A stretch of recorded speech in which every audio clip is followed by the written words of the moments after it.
Hi hello friends, ಎಲ್ಲರಿಗೂ ನಮಸ್ಕಾರ. Welcome to my channel. ಈಗಾದರೆ ನಾವು ಅಮ್ಮ ಊರಲ್ಲಿದ್ದೀವಿ. ನೈಟ್ ಬಂದ್ವಿ ಬೆಂಗಳೂರಿಂದ. ನಾವು ಬಂದಾಗಿಂದ ಮಳೆ ಬರ್ತಾನೆ ಇತ್ತು. ಬೆಳಿಗ್ಗೆ 6 ಗಂಟೆವರೆಗೂ ಜಡಿ ಮಳೆ ಇಟ್ಕೊಂಡಿತ್ತು.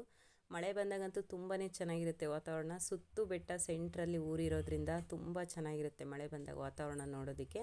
ಮತ್ತು ಅಮ್ಮರ ಮನೆ ಹೊಸ ಮನೆ ಈಗ ರೋಡ್ ಸೈಡಲ್ಲೇ ಇರೋದ್ರಿಂದ ಚೆನ್ನಾಗಿರುತ್ತೆ. ಹಾಗೆ ಇವತ್ತು ಬೆಳಗ್ಗೆನೇ ನುಗ್ಗೆಕಾಯಿ ಸಾಂಬಾರು ಮಾಡೋಣ ಅಂತೇಳ್ಬಿಟ್ಟು ನುಗ್ಗೆಕಾಯಿ ಕಿತ್ಕೊಳ್ತಾಯಿದ್ವಿ. ಮನೆ ಹಿಂದೆಯೇ ಒಂದು ನುಗ್ಗೆ ಮರ ಇದೆ. ನಾಟಿ ನುಗ್ಗೆದು ತುಂಬ ಚೆನ್ನಾಗಿರುತ್ತೆ. ನುಗ್ಗೆಕಾಯಿ ನೋಡೋದಕ್ಕೆ ತುಂಬ ಬಲ್ತ್ಬಿಟ್ಟಿತ್ತು. ಇದೇನು ಚೆನ್ನಾಗಿರುತ್ತೋ ಅಂತ ಅಂದ್ಕೊಂಡೆ. ಆದರೆ ಸಾಂಬಾರು ಮಾಡಿದ ತುಂಬಾ ಚೆನ್ನಾಗಿತ್ತು. ಮಹತ್ವನು ಅಮ್ಮ ಮೇಲೋಗಿ ಮನೆ ಮೇಲೆ ರೋಟಿಯಲ್ಲಿ ಕೀಳ್ತಾ ಇದ್ದಾರೆ ನುಗ್ಗೆಕಾಯಿ. ಅಮ್ಮರೂರಲ್ಲಿ ಜಾತ್ರೆ ಇದೆ. ಈಗ 15 ವರ್ಷ ಆಯಿತು ಮಾರಿಯಮ್ಮನ ಜಾತ್ರೆ ಮಾಡಿ. ಹಾಗಾಗಿ ಈಗ ಮಾಡ್ತಾಯಿದ್ದಾರೆ. ಹಾಗಾಗಿ ನೈಟ್ ಬಂದ್ವಿ ನೋಡಿ. ನಾಟಿ ನುಗ್ಗೆಕಾಯಿ ಹೀಗಾದರೆ ಸುಮಾರು ಆಗಲೇ ಒಂದು 10 ಗಂಟೆ ಆಗಿತ್ತು. ಆವಾಗ ಪ್ರತೀಕಕ್ಕೆ ಸರಿ ತಿನ್ಸೋಣ ಅಂತೇಳ್ಬಿಟ್ಟು ಸರಿ ಮಾಡಿಕೊಂಡು ಇಲ್ಲಿ ಮೇಕೆ ಮರಿಗಳಿದ್ದಾವೆ ಅಲ್ಲಿ ಕರ್ಕೊಂಡು ಬಂದೆ. ಮನೆ ಎದುರುಗಡೆನೇ ಇರೋದು. ಅವನು ಒಳಗಡೆ ಏನು ಮಾಡಿದರೂ ತಿನ್ನಲ್ಲ. ನಮ್ಮ ಮನೆಯಲ್ಲಿ ಬೆಂಗಳೂರಲ್ಲೂ ಅಷ್ಟೇ ಹೊರಗಡೆ ಜಾಗ ಇರೋದ್ರಿಂದ ಹೊರಗಡೆನೇ ತಿನ್ನಿಸಿ ಅಭ್ಯಾಸ ಆಗಿ ಇಲ್ಲಿ ಒಳಗಡೆ ತಿಂತಾ ಇರಲಿಲ್ಲ. ಇಲ್ಲಿ ಮೇಕೆ ಹತ್ರ ಕರ್ಕೊಬಂದರೆ ತಿಂತಾನೆ ಅಂತ ಕರ್ಕೊಬಂದೆ. ಅವನು ನೋಡಿ ತಿಂತಾ ಇದ್ದ. ಆದರೆ ಮೇಕೆ ಇದು ತಿನ್ನೋದಕ್ಕೆ ಬಿಡ್ತಾ ಇರಲಿಲ್ಲ ಅವನಿಗೆ. ಅವನ ಬಾಯಿ ಹತ್ರನೇ ಬಾಯಿ ಹಾಕೋದಕ್ಕೆ ಹೋಗ್ತಾಯಿತ್ತು. ಅವನಿಗೆ ಒಂದು ಸ್ವಲ್ಪನೂ ತಿನ್ಸೋಕ್ಕೆ ಬಿಡಲಿಲ್ಲ. ಮತ್ತು ನಾನು ಹೊರಗಡೆ ಅದೇ ಕರ್ಕೊಂಡೋದೆ. ಮತ್ತು ನಮ್ಮಮ್ಮ ನೈಟು ರಾಗಿ ಎಲ್ಲ ನೆನೆಸ್ಬಿಟ್ಟಿದ್ರು. ಅವರೆಲ್ಲ ರೇಷನ್ ತರಕ್ಕೆ ಹೋಗಿದ್ರು. ರಾಗಿ ಎಲ್ಲ ಒಣಗಕ್ಕೆ ಹೋಗಿದ್ದಾರೆ. ಮಳೆ ಬರುತ್ತೆ ಅಂತ ಅವ್ರಿಗೆ ಗೊತ್ತಾಗಿಲ್ಲ. ಫುಲ್ಲು ರಾಗಿ ಎಲ್ಲ ನೆಂದೋಗಿತ್ತು. ನಮ್ಮಮ್ಮನ ನೋಡೋದಕ್ಕೆ ಆಗ್ತಿರ್ಲಿಲ್ಲ. ನೈಟ್ ಬಂದರೆ ನಮಗೆ ಕಣ್ಣಲ್ಲಿ ನೀರು ಬಂದವು. ನಮ್ಮಮ್ಮನ ಟೆನ್ಷನ್ ನೋಡಿ. ಯಾಕಂದರೆ ಪಾಪ ಒಂದೇ ಒಂದು ಎಲ್ಲ ಕೆಲಸನೂ ಅವರೇ ನೋಡ್ಕೋಬೇಕು. ತುಂಬ ಅಳ್ತಾನೆ ಇದ್ರು ಅವ್ರು ನೈಟ್ ಆದರೆ. ಪ್ರತಿಕುಂಗೆ ಊಟ ಎಲ್ಲ ತಿನ್ನಿಸ್ಬಿಟ್ಟು ಈಗ ಸುಮಾರು ಆಗಲೇ ಒಂದು 12 ಗಂಟೆ ಆಗಿತ್ತು. ನಮ್ಮಮ್ಮ ಊರು ಹಬ್ಬ ಮಾಡ್ತಾರಲ್ಲ, ಎಲ್ಲರೂ ನೆಂಟ್ರನ್ನ ಕರಿಬೇಕು. ಹಾಗಾಗಿ ಫೋನ್ ನಂಬರೆಲ್ಲ ಕಲೆಕ್ಟ್ ಮಾಡಿ ಇಟ್ಕೊಂಡಿದ್ರು. ನಮ್ಮಮ್ಮನಿಗೆ ಫೋನ್ ಮಾಡೋದು ಬರಲ್ಲ ನಂಬರ್ ಹೊಡೆದು. ಹಾಗಾಗಿ ಅವನಿಗೆ ಸ್ವಲ್ಪ ಸಮಾಧಾನ ಮಾಡಿಬಿಟ್ಟು ಈಗ ನಮ್ಮಮ್ಮ ನಂಬರೆಲ್ಲ ಕಲೆಕ್ಟ್ ಮಾಡಿ ಇಟ್ಕೊಂಡಿತ್ತಲ್ವ, ಅದನ್ನ ಒಬ್ಬೊಬ್ಬರಿಗೆ ಫೋನ್ ಮಾಡಿ ಕೊಡ್ತಾಯಿದ್ದೀನಿ. ನಾನು ಬೆಂಗಳೂರಿಂದ ಬಂದಿದ್ದ ಕಾರಣವೇ ಇದು. ನಮ್ಮಮ್ಮಗೆ ಫೋನ್ ಮಾಡೋದು ಬರಲ್ಲ. ನನ್ನ ತಮ್ಮನೂ ಸ್ವಲ್ಪ ಲೇಟ್ ಆಗುತ್ತೆ ಬರೋದು ಅಂದ. ಹಾಗಾಗಿ ನಾನು ಹೋದರೆ ಸ್ವಲ್ಪ ಹೆಲ್ಪ್ ಆಗುತ್ತೆ ಅಂತೇಳ್ಬಿಟ್ಟು ನಮ್ಮ ಅಕ್ಕನೂ ಇನ್ನೂ ಸ್ವಲ್ಪ ಲೇಟ್ ಆಗುತ್ತೆ ಬರೋದು ಅಂತೇಳಿದ್ಲು. ನಾನೇ ಮುಂಚೆ ಬಂದೆ. ಹಿಂಗೆ ಕರಿಯೋರ್ನೆಲ್ಲ ಕರೀತಾರೆ ನಾನು ಫೋನ್ ಮಾಡಿಕೊಟ್ರೆ ಅಂತೇಳ್ಬಿಟ್ಟು ಈಗ ಎಲ್ರಿಗೂ ಒಬ್ಬೊಬ್ಬರಿಗೆ ಮಾಡಿಕೊಡ್ತಾಯಿದ್ದೀನಿ. ಅದಾದಮೇಲೆ ಇವಳು ಬಂದುಬಿಟ್ಟು ನಮ್ಮ ಅಣ್ಣನ ಮಗಳು ರಕ್ಷಿತಾ ಅಂತೇಳ್ಬಿಟ್ಟು ಇವ್ರು ನಮ್ಮ ಅತ್ತಿಗೆ. ಇಲ್ಲೇ ಅಮ್ಮರ ಮನೆ ಎದುರುಗಡೆನೇ ಹೊಸ್ದಾಗಿ ಮನೆ ಕಟ್ಟಿದ್ದಾರೆ. ಬಂದಿದ್ದರು ಮನೆ ನೋಡ್ಕೊಂಡು ಹೋಗೋದಕ್ಕೆ ಅಂತೇಳ್ಬಿಟ್ಟು. ನಾವು ಬಂದಿದ್ವಲ್ಲ, ಹಂಗೆ ಮಾತಾಡಿಸ್ಕೊಂಡು ಸ್ವಲ್ಪ ಹೊತ್ತು ಕೂತ್ಕೊಂಡು ಹೋದರು. ಅದಾದಮೇಲೆ ಈಗ ಮಧ್ಯಾಹ್ನ 1 ಗಂಟೆ ಆಗಿತ್ತು. ಈಗ ಊಟ ಮಾಡ್ತಾಯಿದ್ದೀನಿ. ಬೆಳಿಗ್ಗೆನೇ ಸಾಂಬಾರು ಮಾಡಿ ಇಟ್ಟಿದ್ದೆ. ಊಟ ಏನು ಮಾಡಿರಲಿಲ್ಲ. ಇಲ್ಲಿಗೆ ಊರಿಗೆ ಬಂದಮೇಲಂತೂ ನಾನು ಡಯಟ್ ಮಾಡೋಕ್ಕಂತೂ ಆಗಲ್ಲ. ಆದರೆ ಇವತ್ತು ಬೆಳಗ್ಗೆಯಿಂದ ನನಗೆ ಅದು ಇದು ಕೆಲಸದಲ್ಲಿ ಊಟ ಮಾಡಿರಲಿಲ್ಲ. ಈಗ ಸುಮಾರು ಆಗಲೇ 1 ಗಂಟೆ ಆಯಿತು. ಈಗ ಬಿಸಿ ಮುದ್ದೆ ಮಾಡಿಬಿಟ್ಟು ಊಟ ಮಾಡ್ತಾಯಿದ್ದೀನಿ. ಪ್ರತೀಕ್ ನೋಡಿ ಎಷ್ಟೊಂದು ನುಗ್ಗೆಕಾಯಿ ತಿಂದು ಹಾಕಿದ್ದಾನೆ. ಅವನಿಗೆ ಅಲ್ಲಿ ಬರ್ತಾಯಿದ್ದಾವೆ ಈಗ. ಅವನಿಗೆ ಸ್ವಲ್ಪ ಅಲ್ಲೂ ತೀಟೆ ಆಗ್ತಾಯಿರುತ್ತೆ. ಏನು ಸಿಕ್ಕಿದ್ರೂ ಬಿಡಲ್ಲ. ನೋಡಿ ಹೆಂಗೆ ಚೀಪ್ತಾಯಿದ್ದಾನೆ ನುಗ್ಗೆಕಾಯಿನ. ನುಗ್ಗೆಕಾಯಿ ಅಷ್ಟೇ ಚೆನ್ನಾಗಿದ್ವು ಟೇಸ್ಟಿಯಾಗಿ. ನಾಟಿ ನುಗ್ಗೆಕಾಯಿ ಅಲ್ವಾ, ತುಂಬ ಚೆನ್ನಾಗಿತ್ತು. ಊಟ ಎಲ್ಲ ಆದಮೇಲೆ ಈಗ ಸುಮಾರು ಆಗಲೇ ಒಂದು 5 ಗಂಟೆ 5 ಕಾಲ ಆಗಿತ್ತೇನೋ. ಸ್ವಲ್ಪ ಚುರುಮುರಿ ಮಾಡೋಣ ಅಂತೇಳ್ಬಿಟ್ಟು ಈ ಮಕ್ಕಳೆಲ್ಲ ಇದ್ರು ಅಲ್ವ ತಿನ್ನೋಕೆ. ಇನ್ನೇನು ನಮ್ಮಮ್ಮ ಮಂಡಕ್ಕಿ ಪಾಕೆಟ್ ತೊಗೊಬಂದಿದ್ರು. ಹಾಗಾಗಿ ಇದನ್ನಾದ್ರೂ ಮಾಡೋಣ, ಮಕ್ಕಳಿಗೂ ಆಗುತ್ತೆ ತಿನ್ನೋಕ್ಕೆ ಅಂತೇಳ್ಬಿಟ್ಟು ಮಾಡ್ತಾಯಿದ್ನಿ. ಒಂದು ಈರುಳ್ಳಿ, ಒಂದು ಟೊಮಟೊ, ಸ್ವಲ್ಪ ಕೊತ್ತಂಬರಿ ಸೊಪ್ಪು, ಸ್ವಲ್ಪ ನಿಂಬೆಹಣ್ಣು, ಒಂದು ಸ್ವಲ್ಪ ಖಾರ ಬುಂದಿ ಎಲ್ಲ ಮಿಕ್ಸ್ ಮಾಡಿ ತಿಂತಾಯಿದ್ವಿ. ಇದಕ್ಕಿನ್ನೂ ನಮ್ಮ ಕಡೆ ತೆಂಗಿನಕಾಯಿ ತುರಿ ಎಲ್ಲ ಹಾಕಿ ಮಾಡಿದ್ರೆ ಸಖತ್ತಾಗಿರುತ್ತೆ. ಆದರೆ ನಾನು ಸಿಂಪಲಾಗಿ ಮಾಡಿದೆ. ನಮ್ಮ ಅಣ್ಣನ ಮಗ ಬಂದಿದ್ದ, ಅವನು ಮತ್ತು ನನ್ನ ತಂಗಿ ಮಗಳು ಬೇರೆ ಬಂದಿದ್ಲು. ಮಕ್ಕಳು ತಿಂತಾರೆ ಅಂತ ಹೇಳ್ಬಿಟ್ಟು ಮಾಡಿದೆ. ಇವಳು ನನ್ನ ತಂಗಿ ಮಗಳು, ಅಂದರೆ ನಮ್ಮ ಅಣ್ಣನ ಮಗಳು ತುಂಬ ಚೂಟಿ ಇದ್ದಾಳೆ. ಹಾಗೆ ಪ್ರತೀಕ, ಇವನಿಗೆ ಈ ಥರ ಪೂರಿ ಅಂದರೆ ತುಂಬ ಇಷ್ಟಪಟ್ಟು ತಿಂತಾನೆ. ಹಂಗಾಗಿ ಅವ್ನು ನೋಡಿ ಪ್ಲೇಟಲ್ಲಿ ಹಾಕ್ಕೊಟ್ಟಿದ್ರೆ ಅವ್ನು ನೆಲದ ಮೇಲೆ ಹಾಕ್ಕೊಂಡು ತಿಂತಾಯಿದ್ದ. ನೆಲೆಲ್ಲ ನೀಟಾಗಿ ತೊಳೆದಿದ್ವಿ. ನಮ್ಮಮ್ಮ ಹಿಂಗಲ್ಲ ಮಾಡೋದು, ತೆಂಗಿನಕಾಯಿ ತುರಿ ಎಲ್ಲ ಹಾಕಿ ಮಾಡ್ಬೇಕಂತ ಹೇಳ್ತಾಯಿದ್ರು. ಅಯ್ಯೋ ಹೆಂಗೆ ಮಾಡಿದ್ರು ತಿನ್ನೋದೇ ಬಿಡು ಅಂತ ಹೇಳ್ಬಿಟ್ಟು. ನಮ್ಮಮ್ಮವ್ರ ಬಳಗ ಅಂತೂ ತುಂಬಾ ಇದೆ. ಅಂದರೆ ನಮ್ಮ ಚಿಕ್ಕಪ್ಪ ದೊಡ್ಡಪ್ಪವ್ರ ಮನೆಯೆಲ್ಲ ಸ್ವಲ್ಪ ಒಂದು 40-50 ಮನೆ ಇದ್ದಾವೆ. ಎಲ್ಲರೂ ಹೆಣ್ಮಕ್ಳನ್ನ ಕರಿಬೇಕಲ್ವ. ಎಷ್ಟು ಫೋನ್ ನಂಬರ್ ಇದ್ರೂ ಸಾಲದು. ಯಾರ್ಯಾರು ಬರ್ತಾರೋ ಅವ್ರ ಹತ್ರ ಎಲ್ಲ ಇಸ್ಕೊಳ್ಳೋದು, ಫೋನ್ ಮಾಡೋದು ಗೊತ್ತಿರೋರಿಗೆಲ್ಲನ. ಅದಾದಮೇಲೆ ಇದು ನೆಕ್ಸ್ಟ್ ಡೇ ಕಂಟಿನ್ಯೂ ಮಾಡೋಕ್ಕೆ ಆಗಲಿಲ್ಲ. ವೀಡಿಯೋಸ್ ಮಾಡ್ಕೊಳ್ಳೋಕ್ಕೆ ಆಗಲಿಲ್ಲ. ನಮ್ಮಮ್ಮ ಬೇರೆ ಬೈತಾ ಇದ್ರು. ಫೋನ್ ಇಟ್ಕೊಂಡ್ರೆ ಸಾಕು ಅವ್ರು ಬೈತಾರೆ. ಇದು ಈಗ ನೆಕ್ಸ್ಟ್ ದಿನ ಪ್ರತೀಕಕ್ಕೆ ಸ್ನಾನ ಎಲ್ಲ ಮಾಡಿಸಿ ಅವನಿಗೆ ರೆಡಿ ಮಾಡ್ತಾಯಿದ್ದೆ. ಅಷ್ಟರಲ್ಲೇ ಖುಷಿನೂ ನಮ್ಮ ಅಕ್ಕ ಬಂದರು. ನಮ್ಮ ಅಕ್ಕ ಇನ್ನೂ ಹಿಂದೆ ಬರ್ತಾಯಿದ್ಲು. ಖುಷಿ ಒಂದು ಬೈಕಲ್ಲಿ ಬಂದಳು. ನಾನು ಬಂದು 2 ದಿನಕ್ಕೆ ಅವ್ರು ಬಂದರು. ನನ್ನ ತಮ್ಮನೂ ಬಂದಿದ್ದಾನೆ, ಆದರೆ ಅವನು ಹಿರಿಯೂರಲ್ಲಿದ್ದಾನೆ, ಇನ್ನೂ ಕುರಿ ತರಬೇಕಾಗಿತ್ತು, ಹಂಗಾಗಿ ಅವನು ಅಲ್ಲೇ ಉಳ್ಕೊಂಡಿದ್ದಾನೆ. ಅವನು ಗಾಡಿಯಲ್ಲಿ ಬಂದಿದ್ದಾನೆ, ಇವರು ಬಸ್ಸಲ್ಲಿ ಬಂದರು. ಈಗ ಖುಷಿ ಬಂದಮೇಲೆ ತಿಂಡಿ ಮಾಡೋಣ ಅಂತ ಹೇಳ್ಬಿಟ್ಟು ಮಾಡಿರಲಿಲ್ಲ, ತರಕಾರಿ ಎಲ್ಲ ಹಚ್ಚಿಟ್ಟಿದ್ದೆ. ಈಗ ನಮ್ಮಮ್ಮ ಮಂಡಕ್ಕಿ ಸಹ ಕ್ಲೀನ್ ಮಾಡ್ತಾಯಿದ್ರು. ಇವತ್ತಂತೂ ಮಂಡಕ್ಕಿದೇ ಬರೀ ತಿಂಡಿ ಮನೆಯಲ್ಲಿ. ಖಾರದ ಮಂಡಕ್ಕಿ ಮಾಡಿದ್ವಿ, ಮತ್ತು ಚುರುಮುರಿ ಮಾಡಿದ್ವಿ ನೆನ್ನೆ ಸಂಜೆ. ಈಗ ತಿಂಡಿಗೂ ಇದನ್ನೇ ಮಾಡ್ತಾಯಿದ್ವಿ. ಈಗ ನಮ್ಮಮ್ಮ ಮಂಡಕ್ಕಿ ಎಲ್ಲ ಕ್ಲೀನ್ ಮಾಡಿ ನೀಟಾಗೆಲ್ಲ ತೊಳೆದ್ಬಿಟ್ಟು ಇದಕ್ಕೇ ಉಪ್ಪು ಮತ್ತು ತೆಂಗಿನಕಾಯಿ ತುರಿ, ಕೊತ್ತಂಬರಿ ಸೊಪ್ಪೆಲ್ಲ ಮಿಕ್ಸ್ ಮಾಡ್ತಾಯಿದ್ದಾರೆ. ನಾವು ಅದನ್ನು ಬಿಸಿ ಮಾಡಿದರೆ ಅಷ್ಟೊಂದು ಚೆನ್ನಾಗಿರಲ್ಲ ಅಂತ ಹೇಳ್ಬಿಟ್ಟು ಅದಕ್ಕೆ ಮಿಕ್ಸ್ ಮಾಡ್ತಾಯಿದ್ದಾರೆ ಮಂಡಕ್ಕಿಗೆ. ಈಗ ಇದಕ್ಕೆ ಒಗ್ಗರಣೆ ಆದರೆ ಖಾರಕ್ಕೆ ಹಸಿರು ಮೆಣಸಿನ್ಕಾಯಿ, ಒಂದು 4-5 ಈರುಳ್ಳಿ, ಕಡಲೆಬೀಜ, ಸಾಸಿವೆ, ಜೀರಿಗೆ ಎಲ್ಲ ಒಗ್ಗರಣೆ ಮಾಡ್ಕೊಬಿಟ್ಟು ಈಗ ಇದಕ್ಕೆ ಮಿಕ್ಸ್ ಮಾಡ್ತಾಯಿದ್ದೀನಿ. ತುಂಬ ಚೆನ್ನಾಗಿರುತ್ತೆ ಈ ತಿಂಡಿ ಮಾತ್ರ, ಲೈಟ್ ವೇಟ್. ನಮ್ಮ ಮನೆಗೆ ಎಲ್ರಿಗೂ ಇಷ್ಟ ಇದು ಪುರಿ ಒಗ್ಗರಣೆ ಅಂದರೆ. ನಾವು ಬುರುಗ್ನ ಉಸ್ಲಿ ಅಂತೀವಿ, ಮಂಡಕ್ಕಿ ಉಸ್ಲಿ ಅಂತೀವಿ, ಒಬ್ಬೊಬ್ಬರು ಒಂದೊಂದು ಥರ ಕರೀತಾರೆ ಇದನ್ನ. ತುಂಬ ಚೆನ್ನಾಗಿರುತ್ತೆ. ಪ್ರತೀಕಾದರೆ ಅಂತ ಅಳ್ತಾನೆ ಇದ್ದ ಅವನಂತೂ. ಅವನದು ಊಟ ಎಲ್ಲ ಆಗಿತ್ತು, ಸರಿ ತಿನ್ನಿಸಿದ್ದೆ. ಈಗ ತಿಂಡಿ ಎಲ್ಲ ಮಾಡಿದ್ಮೇಲೆ ಖುಷಿಗೂ ಮಹತ್ಗೆ ಇಟ್ಟಿದ್ದೀನಿ ತಿನ್ನೋದಕ್ಕೆ. ಅದಾದಮೇಲೆ ಮತ್ತೆ ನಮ್ಮ ಅಣ್ಣನ ಮಗ ಬಂದಿದ್ದ ಅನಿ ಅಂತ ಹೇಳ್ಬಿಟ್ಟಿವನು, ಅವನಿಗೂ ಇಟ್ಕೊಟ್ಟೆ, ತಿಂತಾಯಿದ್ದಾನೆ. ಅವ್ನು ಫೋನಲ್ಲೇ ಬ್ಯುಸಿ. ಈಗ ನೆಂಟ್ರನ್ನ ಕರಿಬೇಕಲ್ವ, ಎಲ್ಲರೂ ಫೋನಲ್ಲೇ ಫುಲ್ ಬ್ಯುಸಿ.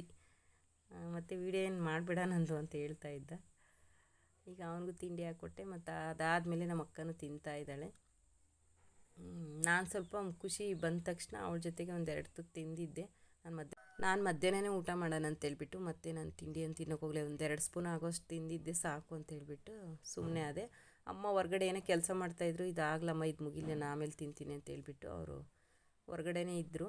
ಈಗ ನಮ್ಮ ನಮ್ಮ ಅಕ್ಕ ಮತ್ತು ಹುಡುಗರೆಲ್ಲ ತಿಂತಾಯಿದ್ದಾರೆ. ನಾವು ಸುಮಾರಾಗಲೇ ಒಂದು 11 ಗಂಟೆ 12 ಗಂಟೆ ಆಗಿತ್ತು. ಆವಾಗ ಎಲೆ ಅಡಿಕೆ ಹಾಕ್ಕೊಳ್ಳೋಣ ಅಂತೇಳ್ಬಿಟ್ಟು ಇವ್ರು ನಮ್ಮ ಅಣ್ಣ ಕತ್ಕೆತ್ನಳ್ಳಿ ಬಂದಿದ್ರು. ತುಂಬ ವರ್ಷ ಆಯ್ತು ಇವ್ರನ್ನೆಲ್ಲ ನೋಡಿ. ಈಗ ನಾವು ಬಂದಿರೋದು ನೋಡಿ ಬಂದರು, ಮಾತಾಡ್ತಾ ಎಲೆ ಅಡಿಕೆ ಹಾಕ್ಕೊಳ್ತಾ ಕುಂತಿದ್ದೀವಿ. ಈಗಾದರೆ ಆಗಲೇ ಒಂದು 2 ಗಂಟೆ ಆಗಿತ್ತು. ಈಗ ಹಿರಿಯೂರಿಂದ ಕುರಿಗಳು ಹಾಕ್ಕೊಬಂದರು ಮಾರೇಮ್ಮನ ಹಬ್ಬಕ್ಕೆ.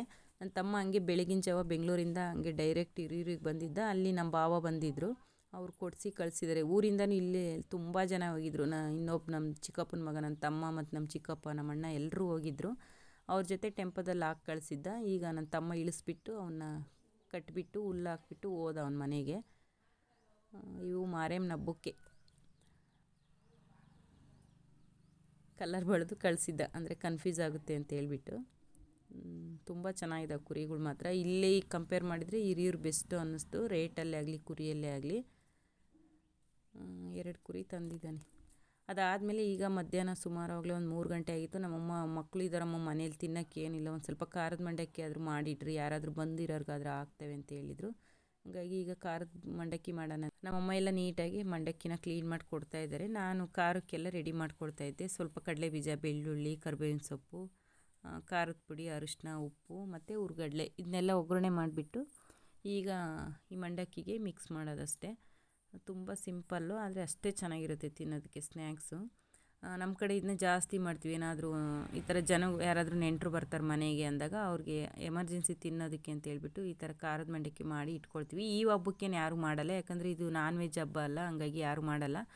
ನಾವು ನಮ್ಮ ಮನೇಲಿ ಮಕ್ಕಳು ಸ್ವಲ್ಪ ಜಾಸ್ತಿ ಇರೋದ್ರಿಂದ ಮಾಡಿದ್ವಿ ಅಷ್ಟೇ. ಸಂಜೆನೇ ಫುಲ್ಲು ಖಾಲಿ ಆಗಿಬಿಡ್ತಿದ್ರು, ಅಲ್ಲಿ ಒಂದು ಅರ್ಧನೇ ಖಾರದ ಮಂಡಕ್ಕಿ ಖಾಲಿ ಆಯಿತು. ಅವ್ರು ಬರೋರು ಹೋಗೋರು ಇದ್ದೇ ಇರ್ತಾರೆ, ಹಂಗಾಗಿ ಸ್ವಲ್ಪ ಮಾಡಿ ಇಡ್ರಮ್ಮ ಅಂತ ಹೇಳ್ತೆ ನಮ್ಮಮ್ಮ. ಖಾರದ ಮಂಡಕ್ಕಿ ಎಲ್ಲ ಮಾಡಿ ಈಗ ಮಾರೇಮ್ಮನ ಹಬ್ಬಕ್ಕೆ ನಮ್ಮಮ್ಮ ನಮ್ಮ ಮನೆಗೆ ಬಂದರೆ ಮಾತ್ರ ಸುಮ್ಮನೆ ಕೂರ್ಸಲ್ಲ, ಏನಾದರೂ ಒಂದು ಹೇಳ್ತಾ ಇರುತ್ತೆ. ಇನ್ನು ಮಾರೇಮ್ಮನ ಹಬ್ಬ 4 ದಿನ ಐತೆ, ಈಗಲೇ ಕೊಬ್ಬರಿ ಹಚ್ಚಿಡ್ರಮ್ಮ, ತುರಿದಿಡ್ರಿ ಅಂತೇಳಿ ಬಂದಾಗಿಂದನೂ ಹೇಳ್ತಾನೆ ಇತ್ತು.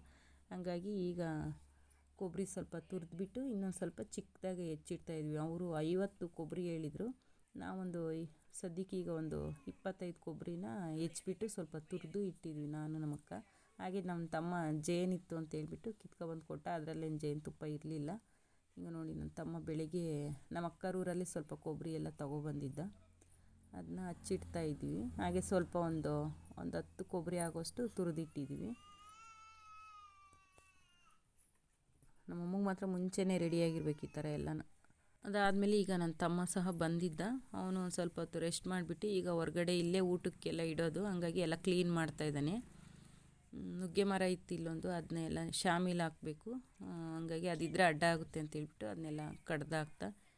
ನುಗ್ಗೆಕಾಯಿ ಸಹ ಇದು ಈ ಕ್ಲಿಪ್ಪಿಂಗಂತೂ ವಾಯ್ಸ್ ಕೊಡೋಕ್ಕೆ ಆಗಲಿಲ್ಲ, ತುಂಬ ನಗು ಬಂತು. ಯಾಕಂದರೆ ನಮ್ಮಮ್ಮ ಪಾಪ ನುಗ್ಗೆಕಾಯಿ ಎಲ್ಲ ಕಿತ್ಬಿಟ್ಟು ಒಳಗಡೆ ಇಡ್ರಿ ಪಲ್ಯಕ್ಕೆ ಹಾಕ್ತೇವೆ ಅಂತ ಹೇಳಿದರು. ಆದರೆ ಮಹತ್ವನ ಖುಷಿ ಏನು ಮಾಡಿದ್ದಾರೆ, ಎಮ್ಮೆಗೆ ಹಾಕಿದ್ದಾರೆ ತಗೊಂಡೋಗಿ. ನಮ್ಮಮ್ಮಗೆ ಗೊತ್ತಾಗ್ಬಿಟ್ಟು ಬೈತು ಅಷ್ಟು ಇಷ್ಟು ಬೈದಿಲ್ಲ. ಈಗ ನನಗೆ ವಾಯ್ಸ್ ಕೊಡಬೇಕಾದ್ರೆ ನಕ್ಕು ಸಾಕಾಗ್ಬಿಟ್ಟು. ಈಗಾದರೆ ನನ್ನ ತಮ್ಮ ನುಗ್ಗೆ ಮರ ಎಲ್ಲ ಕಡಿದ್ಬಿಟ್ಟಿದ್ದ, ಅದನ್ನೆಲ್ಲ ಕೊನೆಗಳು ತಗೊಂಡೋಗಿ ಈ ಕಡೆ ಹಾಕ್ತಾಯಿದ್ವಿ ರೋಡ್ ಕಡೆ. ಅವನದೆಲ್ಲ ನೀಟಾಗೆಲ್ಲ ಕ್ಲೀನ್ ಮಾಡಿಬಿಟ್ಟು ಈಗ ಗಾಳಿಗೆಲ್ಲ ಹೋಗುತ್ತೆ ಅಂತೇಳ್ಬಿಟ್ಟು ಬೆಂಕಿ ಇಡ್ತಾ ಇದ್ದಾನೆ.